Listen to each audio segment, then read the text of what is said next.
আসসালামু আলাইকুম। Welcome to my channel. আমি বিডি ব্লগার লাকি।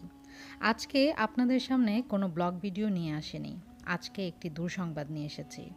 আমাদের অনেকেরই খুব প্রিয় একজন মানুষ হচ্ছেন জিয়াউল ফারুক অপূর্ব। অনেকেই নিশ্চয়ই নাম শুনে চিনতে পেরেছেন।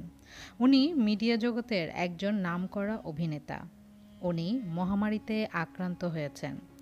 অপূর্ব ৩রা নভেম্বর রাজধানীর একটি প্রাইভেট হাসপাতালের আইসিইউতে ভর্তি রয়েছেন।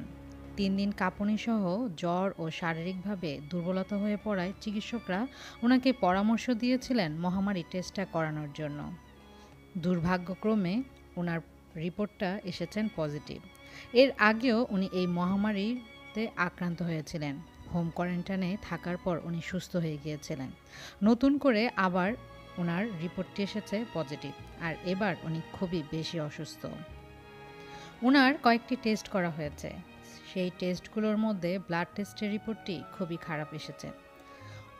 জিয়াউল ফারুক অপূর্ব শুধু একজন ভালো অভিনেতাই নন, উনি খুব ভালো একজন মানুষ। অনেকে যেমন ওনাকে খুব পছন্দ করেন, আমিও ওনাকে খুবই পছন্দ করি। বলা যায় না কখন কার দোয়া লেগে যায়। তাই আপনাদের কাছে আমি চলে এসেছি সবার কাছে দোয়া চাওয়ার জন্য। আমরা সবাই জিয়াউল ফারুক অপূর্বর জন্য মন থেকে দোয়া করব। আল্লাহ যেন ওনাকে সুস্থতা দান করে। বিশেষ করে ওনার ফুটফুটে একটি ছেলে আছে, সেই ছেলেটার জন্য।